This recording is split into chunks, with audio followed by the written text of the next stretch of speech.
The night I almost died, I didn't hear angels. I didn't see a bright light. I heard a flatline alarm for half a second, and then a nurse yelling my name like she was trying to pull me back with her voice. And the last thing I remember before everything went black was the sound of glass exploding, and my own hands going to my stomach because I was pregnant. When I woke up, I was in the ICU. Tubes in my mouth, tape on my face, a machine breathing for me. And somewhere down the hall, my baby had been delivered early. Premature. Tiny. Fighting. I couldn't move much. I couldn't even sit up. But I could think. And the first thought I had wasn't about my job. Or my car. Or my phone. It was, I need my mom. So I asked the nurse for my phone. My hands were shaking so bad she had to hold it near my ear. I called my parents for help. My mom answered on the second ring. I whispered, "Mom, I'm in the ICU. The baby came early. I need you." And my mom said, calm as if I asked her to pick up milk, "I can't. Your sister has a cruise. I need to watch her cat." I stared at the ceiling with tears sliding into my ears. Because she didn't know something. For 9 years, I had been secretly sending my parents $4,500 every month. 9 years. Almost $500,000. And in my worst moment, she chose a cat. That night from my hospital bed, I made a decision. And 3 hours later, my grandfather walked in with a folder full of evidence that changed everything. Before I tell you what was inside that folder, do me one quick favor. Comment where you're watching from and what time it is there. And type the keyword enough if you've ever been the one who always helps and still gets treated like you don't matter. Subscribe too, because the twist in this story isn't just sad. It's shocking. And it ends with a choice that saved my life in more ways than one. My name is Naomi. I'm 31. And for most of my life, I was the reliable one. You know that role. The one who fixes things. The one who pays. The one who doesn't complain. The one who gets told, "You're strong, you'll be fine," while everyone else gets protected. In my family, my younger sister, Leela, was the sparkle. The princess. The free spirit. My parents loved her in a loud way. Big smiles. Big gifts. Big excuses. And me. They loved me in a quiet way. The kind of love that always came with a request. "Naomi, can you help us this month?" "Naomi, your dad's hours got cut." "Naomi, the mortgage is behind." "Naomi, it's just temporary." Temporary became years. And I didn't realize I wasn't helping them survive. I was funding their lifestyle. But I'm getting ahead of myself. Let me take you back to the crash. It was raining that night. Not a cute little drizzle. Heavy rain. The kind that turns streetlights into blurry halos. I was driving home from my last prenatal appointment. I had just heard my baby's heartbeat. Strong. Fast. Perfect. I remember smiling, one hand on the steering wheel, the other resting on my belly like I was holding my baby through skin. Then I came to a green light. I slowed down anyway because I'm that kind of person. I don't trust green lights. I don't trust people. And thank God I slowed down. Because a truck ran the red light like the rules didn't exist. The sound wasn't a crash. It was a slam. Like the world punched my car. I remember the seatbelt burning across my chest. The airbag exploding like a bomb. My head snapping. My ears ringing. And then silence. Not peaceful silence. The kind of silence you get when your body shuts down. The next thing I remember is waking up to bright lights and voices. BP dropping. "She's pregnant. Get OB now." I tried to speak, but nothing came out. I tried to move, but my body felt like it wasn't mine. And then everything went dark again. When I woke up in the ICU, my throat felt like sandpaper. My lips were cracked. My hair was sticky. My body hurt in places I didn't even know existed. A nurse leaned close and said, "Naomi, you're awake, you're safe. Your baby is in the NICU. Your baby is alive." Alive. That word should have made me feel relief. But I didn't feel relief yet. Because my next thought was, I need my family. So I called them. And you already know what my mom said. "I can't, your sister has a cruise. I need to watch her cat." I didn't even have the energy to argue. I just whispered, "Mom, I almost died." And she sighed like I was making her life difficult. "Naomi, don't start. I told you I can't. Your dad is stressed and Leela is already emotional about this trip. It's been planned for months. Then she added something that still makes my stomach turn. You have your husband, you'll be fine. And she hung up. I lay there, listening to the steady beep of the monitor, and I felt something shift inside me. Not anger first. Not rage. Something colder. Something clear. Like a door closing. Because I realized something in that moment. If I died, my parents would cry at my funeral. They would post a picture. They would say I was the best daughter. And then they would go back to their life like I was never there. And the worst part, they would probably ask my husband for money. And I didn't see it yet, but that call was only the first punch. The second one came from my bank. 2 hours later, when the nurse helped me sit up just enough to sip water, my phone buzzed. It was a notification. Scheduled transfer, $4,500. My monthly transfer to my parents. Set on autopay. Still running, while I was in the ICU. I stared at it and my vision went blurry. Because that money wasn't extra. That money was rent money. Savings money. Baby money. That money was me working overtime while pregnant. Me skipping vacations. Me saying no to small joys. And my parents were going on cruises and watching cats. My hands shook. I tapped the screen. I canceled the transfer. Then I froze. Because I realized the next part. My parents would notice. And when they noticed, they would come running. But I didn't know how fast. And I didn't know how ugly. That night, the hospital room felt too quiet. You know how hospitals sound at night? The hallway footsteps. The soft wheels of carts. The distant cough. The beep-beep of machines that never sleep. I couldn't sleep either. I kept thinking about my baby in the NICU. I hadn't even held my baby yet. I didn't know if my baby had my nose or my husband's eyes. I didn't know if my baby would be okay. And then my mind kept drifting back to the same ugly truth. My mom chose a cat over me. And that's when I did something I had never done before. I opened my notes app. And I started writing every time my parents asked for money. Every reason they gave. Every promise. Because suddenly I didn't want feelings. I wanted facts. I wrote. 2017, Dad's hours got cut. 2018, we're behind on the mortgage. 2019, the car needs repairs. 2020, medical bills. 2021, we'll pay you back. They never paid me back. Not once. Not even $50. And while I was writing, my phone buzzed again. A text from my mom. Naomi, can you send me your doctor's number? I need to tell them you won't be needing help. We can't come. I stared at that text. Because it wasn't concern. It was control. She wasn't asking what I needed. She was deciding what would happen. And I didn't know it yet, but my grandfather had been watching this for years.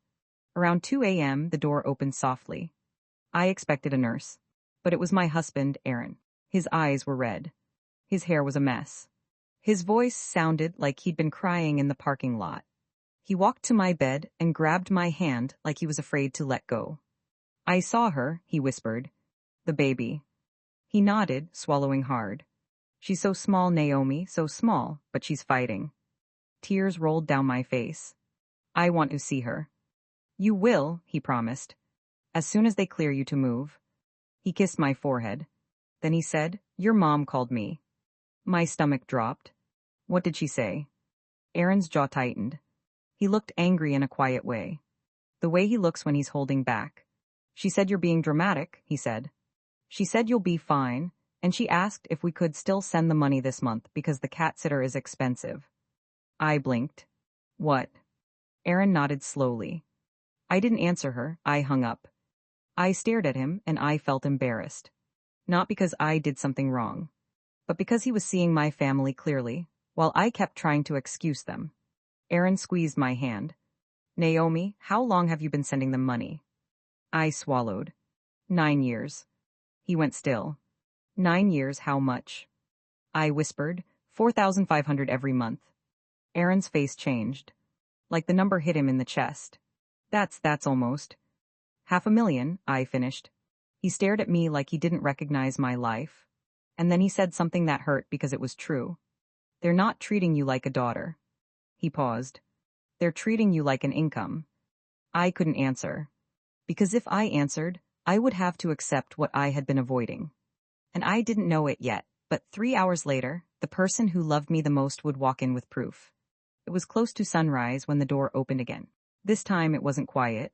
I heard a cane tap once against the floor. And then I saw him. My grandfather, Harold.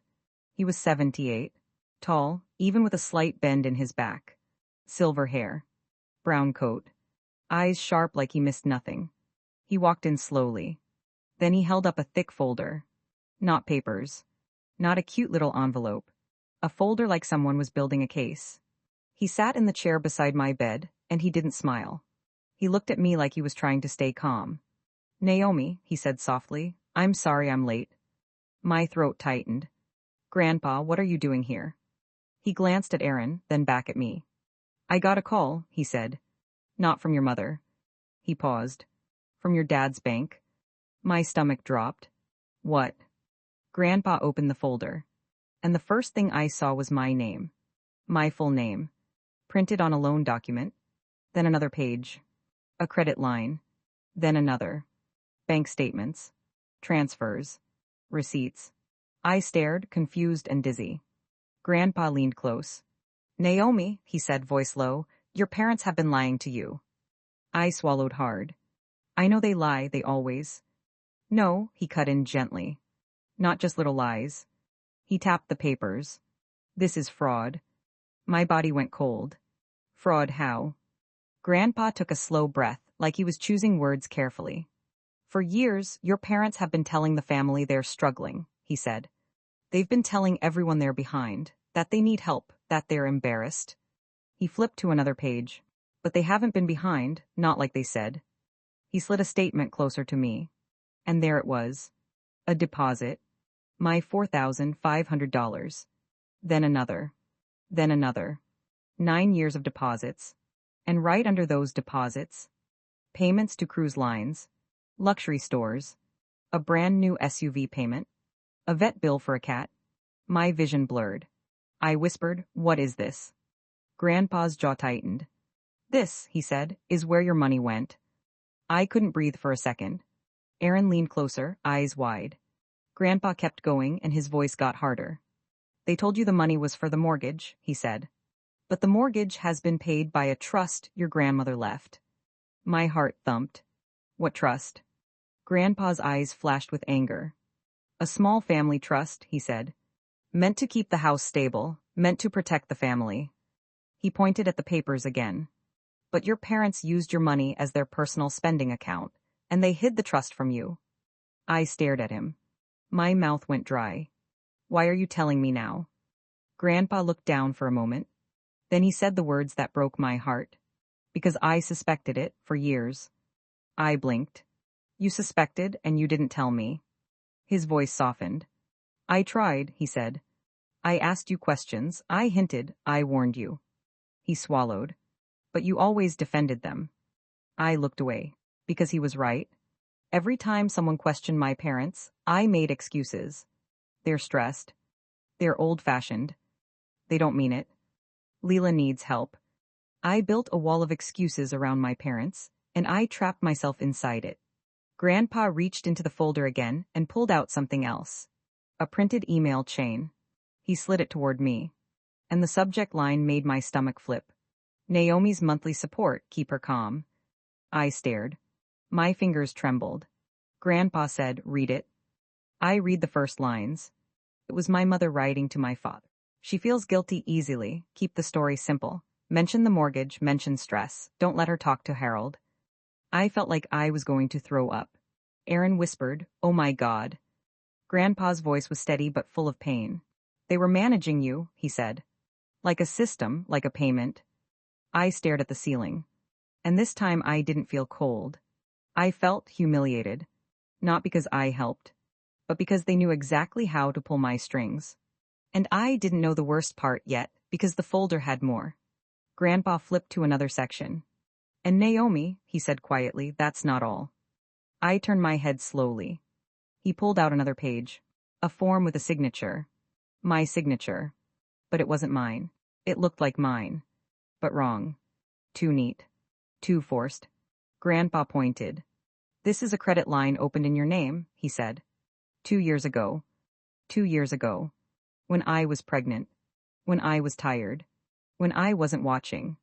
My throat closed. I didn't open that. I know, Grandpa said. Aaron's face went pale. Grandpa continued, your father signed it. I couldn't speak. Because this wasn't manipulation anymore. This wasn't guilt tripping. This was stealing. Stealing my identity. Stealing my future. And in that moment, lying in the ICU with stitches and bruises and a premature baby down the hall, I realized something. My parents didn't just abandon me. They used me. And they were still using me, even while I was bleeding in a hospital bed. I whispered, why would they do this? Grandpa's eyes hardened. Because they thought you'd never stop, he said. He leaned closer. They built their whole life around you not saying no. I stared at him, and my voice came out tiny. What do I do now? Grandpa placed his hand over mine. You protect yourself, he said. Today. He glanced at Aaron. And you protect your child. I swallowed hard, then whispered, they're going to come. Grandpa nodded once. They already are, he said. And right then, as if the universe wanted to prove him right, my phone buzzed. A call from my mom. Aaron looked at me. Grandpa looked at me. The room went silent except for the machines. I answered. Hello. My mom's voice was bright and fake sweet. Naomi, honey, how are you feeling? I said nothing. She kept going anyway. I spoke to your father. We're so worried. We're going to try to come later, but right now we have to handle Leela's cat and... I cut her off. Mom, I said, voice calm, did you get the money this month? Silence. A tiny pause. Then she laughed lightly. What money? My stomach turned. I said, the $4,500. Her tone changed. Not worried. Sharp. Naomi, she said, is this really the time? I stared at the ceiling. This is exactly the time, I said. She exhaled hard. Naomi, don't do this, we have bills. I said, you have a cruise. Her voice rose. That's your sister. I replied, that's your choice. Then I said it. The sentence that felt like pulling a knife out of my own chest. I canceled the payments. The line went dead quiet. For 3 seconds, my mom didn't speak. Then she hissed, what? I repeated it. I canceled the payments. Her voice shook, but not with sadness. With panic. Naomi, you can't, your father. I cut her off.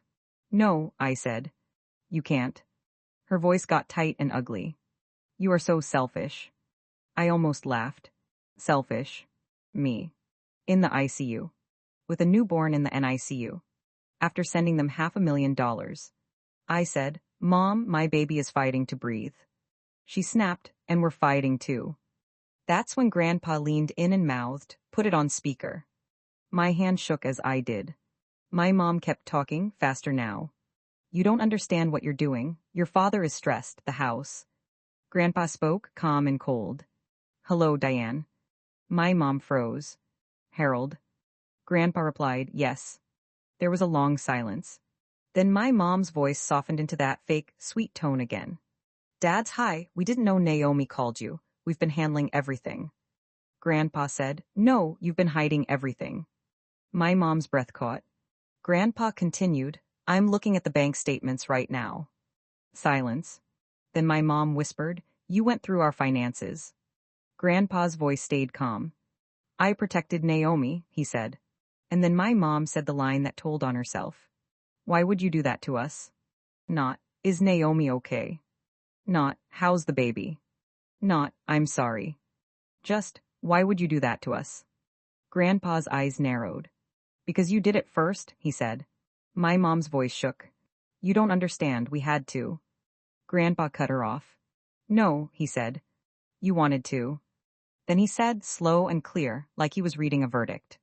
You used the trust money, you used Naomi's money, and you opened credit in her name. My mom started crying instantly. Not real crying. Performance crying. Oh my God, Dad, please. Grandpa didn't soften. You're coming to the hospital, he said. Both of you. My mom sobbed harder. Naomi needs rest. Grandpa replied, Naomi needs protection. Then he added, bring your husband, bring Leela too. My mom's crying stopped like a switch. Leela doesn't need to be involved. Grandpa's voice went colder. Leela is involved, he said. She's been spending Naomi's money like it grows on trees. My mom breathed fast. I'll call you back, she said. And she hung up. My whole body was shaking. Aaron looked like he wanted to punch a wall.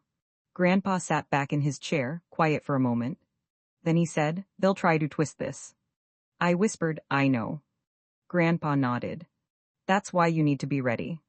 And I didn't know what ready really meant until my parents walked into the ICU like I was the problem. 3 hours later they arrived. Not rushing. Not crying. Not panicked about their daughter in the ICU or their grandbaby in the NICU. They walked in like they were going into a meeting.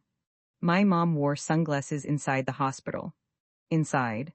My dad walked beside her, jaw clenched, trying to look strong. And behind them, Leela, my sister, still wearing a crew's wristband like it was a badge. She looked around the ICU and wrinkled her nose like the place offended her. Then she saw me. And she didn't look scared. She looked annoyed. "Wow," she said. "You really made this dramatic." Aaron stood up so fast his chair scraped. "Dramatic?" he repeated. My dad raised his hands. "Let's calm down," he said. "Naomi, we're here now." My mom stepped closer to my bed and touched my blanket like she was touching an object, not a person. "Sweetheart," she said, "why would you stop the payments? We're family."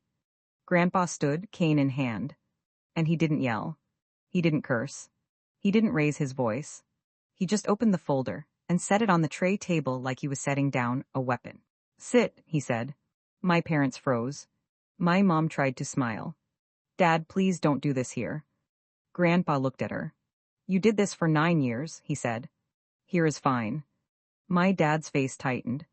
"Harold, this is between Naomi and her parents." Grandpa replied, "No, this is between Naomi and the people who robbed her." Leela scoffed. "Robbed? Oh my God, Grandpa, you're so old school." Grandpa turned to her slowly. "Leela," he said, "do you know where your cruise was paid from?" Leela rolled her eyes. "Dad's card, obviously." Grandpa flipped a page, held it up. "No," he said. "Naomi's transfers, deposited into your mother's account, then paid to the cruise company the next day." Leela's face changed for 1 second. Just one. Then she snapped back into attitude. "So what? Naomi's always helped, she's not broke." Aaron stepped forward. "Your niece is in the NICU, he said, voice shaking with anger. "And you're talking about a cruise." My mom grabbed my dad's arm. "Naomi," she said, voice turning sharp, "tell your husband to stop. You know we needed that money." I stared at her. Calm. Because something in me had already died. I said, "You needed a cat sitter." My mom flinched. My dad snapped, "Watch your tone." I whispered, "My tone." Then I nodded toward Grandpa's folder. "That's your tone," I said. "In emails, in bank statements, in lies." My mom's eyes filled with tears again. "You don't understand," she said. "We did what we had to." Grandpa replied, "No, you did what was easy." Then Grandpa pulled out the email chain. He read it out loud. "She feels guilty easily. Keep the story simple." My mom's face went white. My dad's eyes widened. Leela looked down at her nails like she didn't care, but her legs started bouncing. Grandpa looked at my dad. "Do you want me to keep reading?" he asked. My dad swallowed. "Dad, stop," he said quietly. Grandpa didn't stop.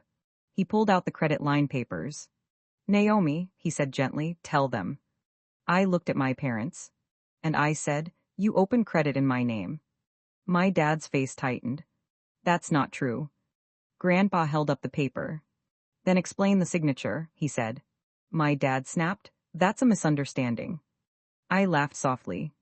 A misunderstanding. Identity fraud is a misunderstanding now.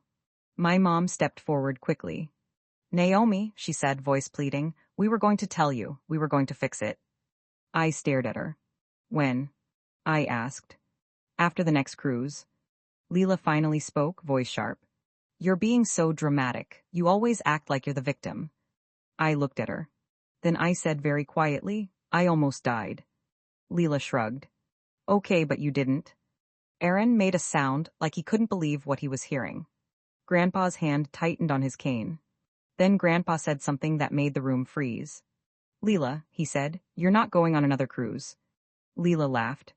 "You don't control me." Grandpa nodded once. "You're right," he said, "but I do control my will." Leela's smile faded. My mom's breath caught. My dad whispered, "Dad." Grandpa continued, "I've been funding your help for years. The trust, the house, the bills, and Naomi has been funding your lifestyle." He looked at me. "Not anymore." My mom's voice trembled. "Harold, please, don't punish us." Grandpa replied, "This isn't punishment." He paused. "This is consequence." And I didn't know it yet, but my father was about to say the one thing that exposed the truth completely. My dad leaned in close to my bed, like he wanted to intimidate me, even while I couldn't stand. "Naomi," he said low, "your baby needs stability. Don't do something you'll regret." I stared at him. Then I said, "I already did something I regret." He frowned. "What?" I whispered, "Trusting you." My mom gasped like I slapped her. "How can you say that?" she cried. I looked at her. "Because you chose a cat," I said. The room went silent. Leela rolled her eyes again. "Oh my God, it was just a cat. Stop acting like it's murder." Grandpa's eyes flashed. "It wasn't the cat," he said. "It was the choice." Then Grandpa reached into the folder one more time and pulled out the final piece. A printed report. He slid it toward Aaron. Aaron read it and his face went hard. Then Aaron looked up. "What is this?" he asked. Grandpa said, "That's the forensic report." My mom blinked. "Report?" she whispered. Grandpa nodded. "I hired an accountant," he said. I needed proof. My dad's voice rose. "You spied on us." Grandpa replied, "I protected my granddaughter." Then Grandpa looked at my mom. "And you should be ashamed." My mom's face crumpled. My dad snapped, "We did what we had to do." Grandpa asked, "For what?" My dad opened his mouth. And then he said it. He said, "Because Naomi owes us." That word hit the room like a slap. Owes. Not "we're sorry." Not "we love you." Not "we were scared." Just "she owes us." I stared at him. And I realized something. They didn't see my help as love. They saw it as a debt. Like I was born owing them. I whispered, "I don't owe you my life." My mom reached for my hand. "Naomi, please." I pulled my hand back as much as I could. Aaron stepped in front of the bed, voice firm. "This is over," he said. My dad's jaw clenched. "You can't keep our daughter from us." Aaron replied, "You already did." Grandpa turned slightly toward the nurse's station door and said calmly, "Could you please ask security to escort them out?" My mom's eyes went wide. "Dad." Grandpa didn't look at her. "Out," he repeated. My parents stood there, stunned, like they couldn't believe someone finally said no to them. Leela scoffed. "This is insane." Grandpa looked at her. "No," he said. "This is reality." Security arrived. 2 officers. My mom started crying loud now for the hallway. "This is my daughter." My dad tried to argue. "We're family." Leela muttered, "She's always been dramatic." And then they were gone. The door closed. And for the first time since the crash, I could breathe without feeling like I was begging. I looked at Grandpa. Tears fell from my eyes. "Grandpa," I whispered, "I'm sorry." He leaned close. "Don't you apologize," he said softly. "You survived, you loved, you gave, you did enough." Then he said the words that healed something deep inside me. "Now you get to keep your life." After that, everything moved fast. We froze my credit. We contacted the bank. We filed reports. Not for revenge. For protection. Because a baby was involved now. And I promised myself one thing. My child would never grow up thinking love means being used. Days later, when I finally saw my baby in the NICU, I cried so hard the nurse had to hand me tissues. My baby's skin was soft and pink. Her tiny fingers curled around my glove like she knew me. I whispered, "Hi, baby." And in that moment, I felt it. The real reason I was still alive. Not to keep paying people who didn't love me right, but to build something new. A new family. A safe one. Weeks passed. Then months. My parents tried to call. They tried to text. They tried to send gifts. I didn't respond. Because gifts don't erase abandonment. And money doesn't replace love. Grandpa changed his will. He set up a trust for my child. He made sure no one could touch it. Leela posted vague quotes online about toxic people. My mom told relatives I was ungrateful. My dad said Aaron controlled me. And for once, I didn't explain. I didn't fight for my name. I didn't beg to be understood. Because the truth doesn't need your permission to be true. I focused on healing. Physical healing. And the deeper kind, too. I went to therapy. I learned the word enmeshment. I learned the word financial abuse. I learned that being the strong one is often just a polite way of saying, we will take from you because you won't stop us. And I learned the hardest lesson of all. Some parents don't love you as a person. They love you as a resource. Now let me talk to you directly for a second. If you're the one in your family who always helps, always pays, always forgives, always shows up, listen to me. You are not selfish for setting boundaries. You are not cruel for protecting your money. You are not a bad daughter for saying, enough. Because love without respect isn't love. It's control. And the moment you stop being useful, you see who they really are. I didn't stop sending money because I hated them. I stopped because I finally loved myself more than their manipulation. And because my baby deserved a mother who wasn't drained dry. So here's how I want to end this story. I survived the crash. My baby grew stronger. My family story changed. Not because my parents apologized. They didn't. But because I finally chose me. If you made it to the end, comment the keyword, enough, again so I know you're here with me. And subscribe for more real story times with real twists and real lessons. Because I'm Naomi. And I'm done being the family bank. I'm finally the family boundary. But the story didn't end with me canceling the payments. That was only the moment the mask slipped. Because when people are used to living off your silence, the moment you speak up, they don't suddenly respect you. They panic. And panic makes people dangerous in a quiet way. The next morning, I woke up to a nurse adjusting my and sunlight slicing through the blinds. My body still felt like it got hit by a train. My chest hurt every time I breathed. My ribs felt bruised. My stomach felt tight and sore. But my first thought was still my baby. So I whispered, "Can I see her today?" The nurse smiled gently. "If your doctor clears you to move, yes." That hope was the only warm thing in my body. Then my phone buzzed again. A message from my mom. Not "How are you?" Not "How's the baby?" It said, "You embarrassed us last night, call me." I stared at it for a long time. Because that one sentence told me everything. In her mind, the problem wasn't that she didn't come. The problem was that Grandpa exposed her. And I didn't know it yet, but she had already started telling a new story about me. Around noon, Aaron came back from the NICU. He looked tired, but his eyes were softer than before. She opened her eyes, he whispered, like it was a secret. Just for a second. I felt tears rise. "I want to go," I said. He nodded. "We'll ask the doctor again." Then he hesitated. "Naomi," he said. My stomach tightened. "What?" He pulled out his phone and showed me a screenshot. It was my mom's Facebook post. A picture of her crying in her car. Sunglasses pushed up on her head. The caption said, "Please pray for our daughter. She is very sick and refusing help. Family is being torn apart. Only God can fix this." I stared at it. My face went hot. Because she was using my ICU bed as a stage. Aaron scrolled down.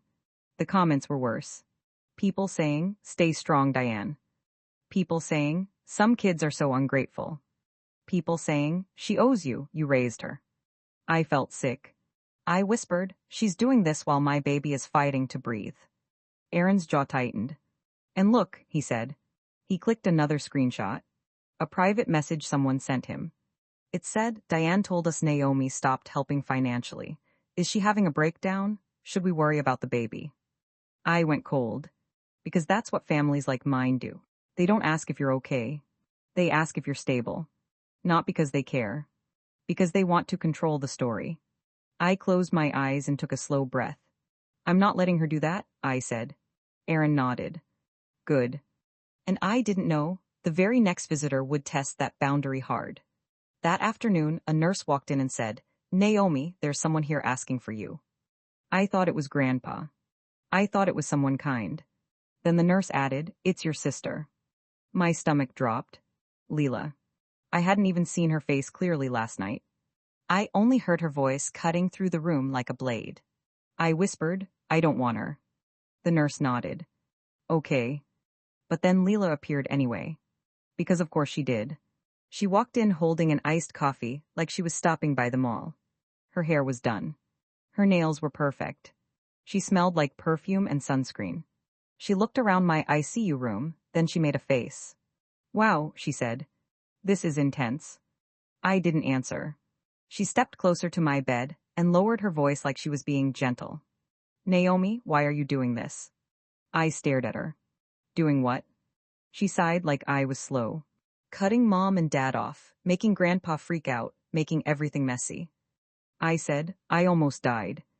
Leela waved her hand. "Okay, and that's sad, but you're here now." That sentence hit me harder than I expected. Because it was the same attitude my mom had. "You didn't die, so stop asking for care." I swallowed. "Where were you?" I asked. "When I called mom." Leela rolled her eyes. "I was boarding the ship," she said. "I couldn't deal with drama." Drama. My ICU bed was drama. My premature baby was drama. I whispered, "You didn't even ask about the baby." Leela's face tightened like she didn't like being called out. "She's fine, right?" she said quickly. "The baby's fine." I looked at her. "No," I said. "She's not fine, she's fighting." Leela's eyes flicked away. Then she switched tactics. Her voice turned softer. "Naomi, listen, mom and dad are scared." I said, "So was I." Leela exhaled hard like she was losing patience.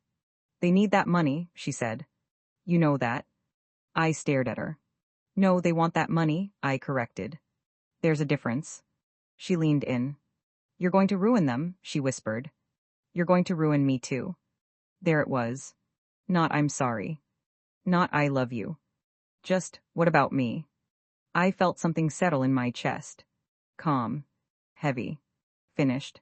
I said, "Leela, I'm going to ask you one question." She blinked. "What?" I said, "Did you know they were taking my money for your life?" Her face froze. Just for 1 second. Then she scoffed. "Naomi, don't be dramatic." I stared at her. She didn't deny it. She just attacked my tone. That told me enough. And I didn't know. She was about to slip and say something that exposed everything. Leela crossed her arms. "Look," she said, "you've always been the responsible one. You're good at money. You always land on your feet." I whispered, "And you always land on my back." Her eyes flashed. "Stop acting like a victim," she snapped. "You like being the hero." I laughed once, quiet and tired. "I didn't choose to be strong," I said. "I was forced to be." Leela's mouth opened, then closed. Then she leaned closer and hissed, "If you don't fix this, Dad is going to lose the house." I stared at her. "The house?" I repeated. Leela nodded fast. "Yes, because the payments." I cut her off calm. "Grandpa said the house is covered by a trust." Her face drained. "What?" I watched her eyes move, like she was doing math in her head. Then she whispered, almost to herself, "That's not what they told me." I leaned forward as much as my body would allow. "What did they tell you?" I asked. Leela swallowed. She looked around the room like she suddenly remembered cameras exist. Then she said, "They said the house was in danger. They said you were helping because you're family." I stared at her. And I realized the twist wasn't only that my parents lied to me. They lied to everyone. They built a whole fake emergency to keep the money flowing. Leela backed up a step like she wanted to leave. "Anyway," she said fast, "just talk to them, okay?" I said no. Leela's face hardened. "You're so selfish," she snapped. I looked at her and said, "Get out." She blinked. "What?" I repeated it louder. "Get out." Leela scoffed and turned toward the door. But right before she left, she looked back and said something that made my blood turn cold. She said, "You should be grateful they even kept you." I froze. Because that was a weird thing to say. Kept me. Like I was an object. Like I was something you hold on to. Leela saw my face and quickly added, "I mean raised you." Then she walked out. But the damage was done. Because now my brain wouldn't let that sentence go. And I didn't know that one strange line was about to connect to something much bigger. That night, Grandpa came back. He sat beside my bed again. The folder was gone, but his face looked heavier. I told him what Leela said. You should be grateful they even kept you. Grandpa went still. His eyes narrowed. That's what she said? He asked. I nodded. Grandpa exhaled slowly. Naomi, he said, there are things in this family you don't know. My stomach dropped. What things? Grandpa looked at Aaron. Then back at me. He hesitated like he didn't want to add more weight to my body when I was already broken. Then he said, first we handle the money. We handle the fraud. He paused. Then we talk about the rest. The rest. That word made my chest tighten. Because what else could there be? Fraud already felt like a huge betrayal. What could be worse than that? And I didn't know my parents were already making their next move while I lay there recovering. 2 days later, my doctor finally cleared me to be moved in a wheelchair to the NICU. Aaron pushed me slowly down the hallway. The hospital lights were too bright. The floors were too shiny. The world felt loud even when it was quiet.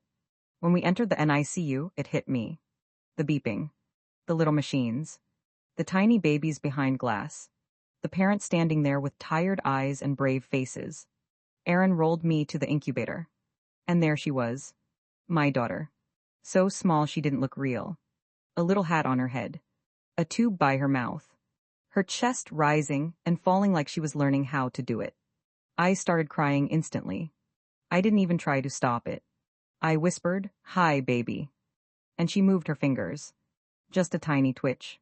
But it felt like she was answering me. The nurse smiled. "She knows your voice," she said. I reached my hand through the little opening and touched her gently. Her skin was warm. And in that moment, I made a promise. I would never let anyone use my child the way they used me. Never. But the second I made that promise, the doors behind us opened. And I heard my mom's voice. "Oh my God, there she is." I turned my head slowly. My mother walked in like she owned the room. My father behind her, face stiff. Leela behind them again, filming on her phone like this was content. My heart started pounding. Because I knew what they wanted. They didn't come for me. They came for access. Access to the baby. Access to photos. Access to looking like good grandparents online. My mom rushed toward the incubator. "My grandbaby," she cried, loud enough for people to look. The nurse stepped forward, calm but firm. "Ma'am, please lower your voice." My mom ignored her. She leaned toward the glass and started crying. Performing. Then she turned and looked at me like she was the most supportive mother in the world. "Naomi," she whispered. "We've been so worried." I stared at her. I said nothing. My dad cleared his throat. "Naomi," he said, "we need to talk." I looked at him. "Not here," I said. My mom's face tightened. "Why are you being like this?" she whispered. "We're here now." I said, "You're here for a photo." Leela scoffed. "You're so bitter," she muttered. The nurse's face changed. She looked uncomfortable. Aaron stepped closer to me. Then Grandpa's voice came from behind them. "Diane." My mother turned. Grandpa walked in with the hospital's social worker beside him. My mom's face went pale. Grandpa didn't raise his voice. He didn't insult anyone. He just said, "You're not welcome here." My mom gasped. "Dad, this is my grandbaby." Grandpa nodded once. "Yes," he said. And this baby's mother said no. My dad stepped forward. "Harold, you're overstepping." The social worker spoke gently. "Sir," she said, "we have instructions from the patient. If she doesn't want visitors, you will need to leave." My mother's eyes got wild. "This is ridiculous," she snapped. "She's confused, she's emotional, she's been through trauma." I stared at her. There it was again. The same tactic. Make me look unstable so they can take control. I looked at the social worker and said, clear and calm, "I am not confused." My mom opened her mouth. I cut her off. "I'm protecting my peace," I said. "And my child." The social worker nodded. "Okay." My father's face hardened. He leaned in and said, "Lo, you're making a mistake." I whispered back, "You made the mistake 9 years ago." My mother started crying louder. Leela kept filming. The nurse stepped in firmer now. Ma'am, if you don't stop recording, security will remove you. Leela's eyes widened. What? I'm family. The nurse replied, this is a medical unit. Put the phone away. Leela rolled her eyes but lowered it. My mom looked at me with fake pain. Naomi, she whispered, how can you do this to your own mother? I looked at my baby. Then I looked at my mom. And I said, the way you did it to me. And the room went silent. Then security came. My parents left, angry and embarrassed. Leela left last, throwing one final look at me like I ruined her day. When the doors closed, my whole body felt shaky. Aaron squeezed my shoulder. Grandpa leaned down and whispered, that's my girl. But I didn't feel like a hero. I felt like a woman finally choosing air. And I didn't know the next phone call would confirm something even darker than money. That evening, Grandpa sat with me again. He looked tired. I said, Grandpa, what did you mean about the rest? He didn't answer right away. He looked at my hands, the bruises, the 4 marks. Then he said, when you were born, Naomi, there were complications. My stomach tightened. What kind of complications? Grandpa hesitated. Then he said, paperwork complications. I frowned. What does that mean? Grandpa took a slow breath. Diane, he said, meaning my mother, has lied about more than money. My heart started pounding. I whispered, Grandpa, what are you saying? He looked at me, eyes sharp but sad. I'm saying, he said, your mother has been scared of you asking questions your whole life. I swallowed. Why? Grandpa's voice dropped. Because your mother wasn't supposed to have children, he said. I blinked. What? He nodded slowly. She couldn't, he said. Doctors told her she couldn't. My skin went cold. But I'm here. Grandpa nodded. Yes. He paused, then added, and that's why your sister said kept you. My throat closed. I whispered, are you saying I'm not? Grandpa lifted his hand gently. I'm not saying anything final, he said. Not yet. He looked at Aaron. Naomi needs rest, he said. But she also deserves the truth. Then he looked at me again. When you're out of the hospital, he said, we're going to do this the right way. My voice shook. How? Grandpa said one word. DNA. My stomach dropped. Because suddenly, pieces of my life clicked in a way I didn't like. The way my mom always controlled documents. The way she hated questions. The way my father treated me like an employee. The way Leela said kept you. I whispered, Grandpa, why didn't you tell me sooner? His eyes softened. Because you loved them, he said. And because I hoped I was wrong. He paused. But I'm not waiting anymore. And in that moment, I realized something. The money wasn't the only thing they were hiding. I didn't sleep that night. I just stared at the ceiling and listened to machines breathe. And I thought if the truth about my identity was different than I believed, it would explain everything. Why love felt conditional. Why I always had to earn my place. Why they could abandon me so easily. But I didn't know my parents were already trying to stop the truth from coming out. The next day, my father called Aaron. Not me. Aaron put him on speaker. My dad's voice was low and controlled. Aaron, he said, you need to handle your wife. Aaron didn't answer. My dad continued, Naomi is not thinking clearly. She's on medication. She's being influenced.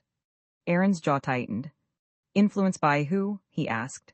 My dad paused. Then he said, by Harold. Grandpa. My father was trying to paint Grandpa as the villain.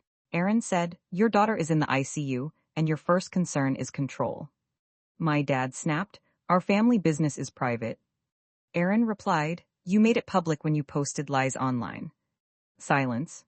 Then my father said, if Naomi keeps pushing this, she's going to regret it. My stomach turned. Because that was a threat. Aaron's voice went ice cold. Are you threatening my wife? He asked.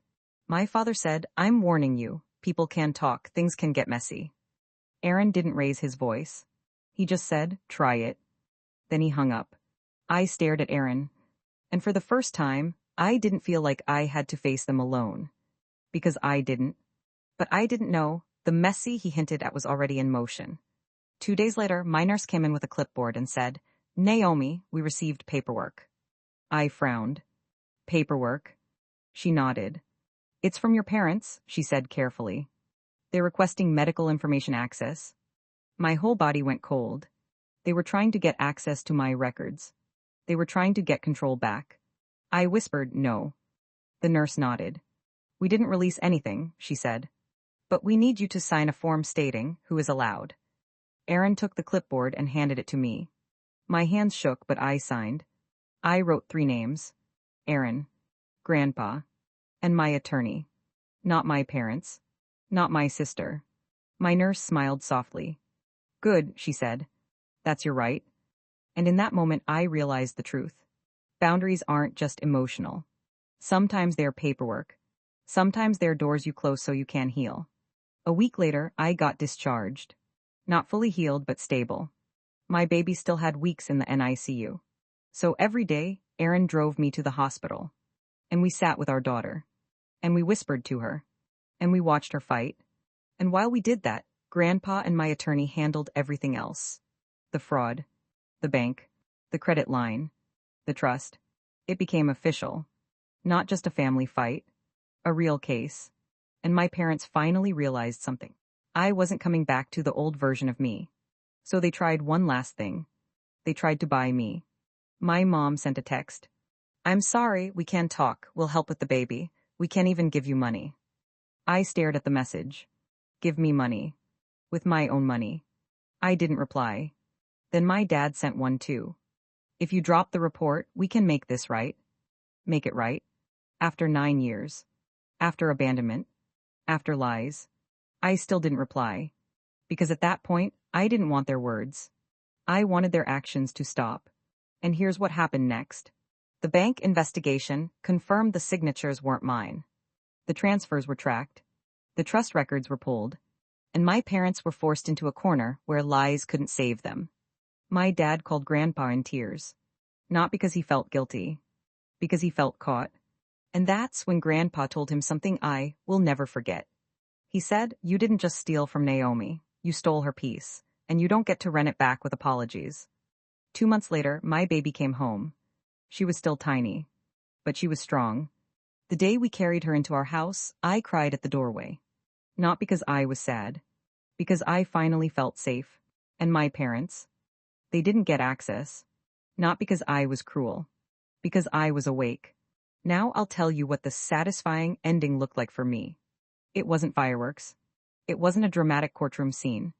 It was a quiet morning. Me sitting on my couch with my baby sleeping on my chest. Aaron making coffee. Sunlight coming through the window. My phone silent. No guilt. No begging. No emergency. Just peace. And the lesson I learned is simple, but it's hard. If someone only loves you when you're useful, that's not love. That's a transaction. And you are not a payment plan. You're a person. If you want, tell me one thing in the comments. Have you ever been the responsible one in your family? And if you made it this far, type the keyword enough one more time, because choosing yourself is not selfish. It's survival.